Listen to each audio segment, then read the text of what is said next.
Class 10th का maths का chapter number 15 जिसका नाम है प्रोबेबिलिटी, इस चैप्टर की एक्सरसाइज 15.2 के क्वेश्चन नंबर 5 को डिस्कस करते हैं। नेक्स्ट क्वेश्चन पे आते हैं। एक्सरसाइज 15.2 का क्वेश्चन नंबर 5 सॉल्व करते हैं। A jar contains 24 marbles, some are green and others are blue. एक ना जार है, उसके अंदर टोटल 24 मार्बल्स हैं। अब 24 में से कुछ मार्बल्स ऐसे हैं जो कि ग्रीन कलर के हैं और कुछ मार्बल्स हैं जो कि ब्लू कलर के हैं।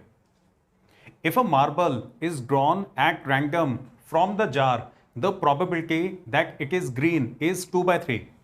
अब उस जार के अंदर हाथ डाल के जब आप एक मार्बल बाहर निकालोगे तो उस मार्बल के ग्रीन होने की प्रोबेबिलिटी 2/3 है। ये हमें क्वेश्चन में डायरेक्टली दे रखा है।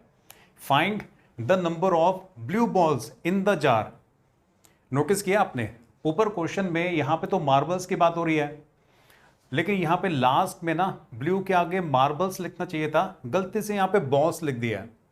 अब अगर एक्चुअल में यहां पे बॉल्स ही है तो फिर इसका आंसर ना 0 होना चाहिए था, क्योंकि जार के अंदर 24 मार्बल्स प्रेजेंट हैं, उसमें कुछ ग्रीन कलर के हैं कुछ ब्लू कलर के हैं। बॉल्स के बारे में तो कुछ बोला ही नहीं है। अगर जार के अंदर सिर्फ 24 मार्बल्स हैं, बॉल्स हैं ही नहीं, तो ब्लू बॉल के जार में से बाहर आने की जो प्रोबेबिलिटी है वो 0 है। तो यहां पे ना क्वेश्चन के अंदर मार्बल ही होगा। या तो यहां पे भी बॉल्स करो, या तो हर जगह पे बॉल्स कर दो, या फिर हर जगह पे मार्बल्स कर दो। तो हमने जो आंसर है ना वो मार्बल्स के हिसाब से ही निकाला हुआ है। यहां पे मार्बल्स करके उसके हिसाब से ही निकाला हुआ है। दोबारा से आपको मैं क्वेश्चन एक्सप्लेन कर देता हूं। एक ना जार है, उसके अंदर 24 मार्बल्स हैं। अब 24 में से कुछ मार्बल्स हैं जो कि ग्रीन कलर के हैं और कुछ मार्बल्स हैं जो कि ब्लू कलर के हैं। अगर आप जार में से एक मार्बल निकालोगे तो उस मार्बल के ग्रीन आने की प्रोबेबिलिटी 2/3 है। ये हमें क्वेश्चन में दे रखा है। और फिर अब आपसे ये पूछा जा रहा है कि जार के अंदर ब्लू कलर के कितने मार्बल्स हैं वो फाइंड करो। क्लियर हुआ? अब आते हैं सॉल्यूशन के ऊपर। सबसे पहले तो आप ये लिखोगे, let the number of green marbles be X. Jar के अंदर कितने ग्रीन मार्बल्स हैं उसे हमने एक्स मान लिया। क्वेश्चन में जो भी सिचुएशन दे रखी होती है ना, उस सिचुएशन को पहले आप अपने आंसर में रिप्रेजेंट कर दिया करो। ये देखो, टोटल 24 मार्बल्स हैं। 24 में से कुछ ग्रीन कलर के हैं कुछ ब्लू कलर के हैं। अब कितने मार्बल्स हैं जो कि ग्रीन कलर के हैं वो हमें पता ही नहीं था, इसलिए हमने मान लिया let the number of green marbles be X. तो ग्रीन मार्बल्स कितने हैं? एक्स, ये हमने मान लिया है।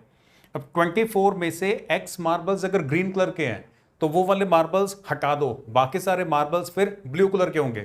तो ब्लू कलर के मार्बल्स बन जाता है 24 माइनस एक्स। ये क्लियर हो गया?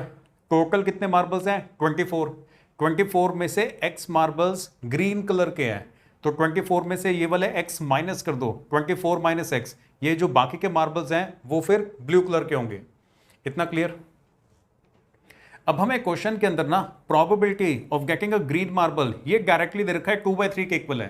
ये देखो, probability of getting a green marble is 2/3, तो हमने भी लिख दिया probability of getting a green marble is 2/3।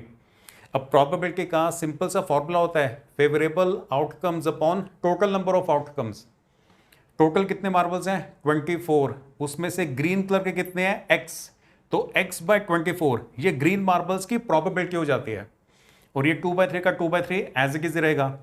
यहां पे इस वाले पोर्शन को ना आप सिंप्लीफाई कर लो। ये 24 इधर जाके पहले 2 से मल्टीप्लाई होगा तो 48 बन जाता है। डिनोमिनेटर में 3 है ना, 3 से डिवाइड करो 16 आ जाता है। इस पोर्शन को सॉल्व करके x की वैल्यू 16 आ गई है, मतलब जो ग्रीन मार्बल्स हैं जो कि x माना हुआ था वो 16 है। अब 24 में से अगर आप 16 माइनस कर दो तो ऐसा करने से आपके पास ब्लू मार्बल्स भी आ जाएंगे। अब ब्लू बॉल्स लिखो या ब्लू मार्बल्स लिखो एक ही बात है, तो वो आ जाएगा 24 माइनस एक्स, मतलब 24 माइनस 16 8 हैं जो कि ब्लू कलर के मार्बल्स हैं और जो 16 है वो ग्रीन मार्बल्स हैं। क्लियर हुआ?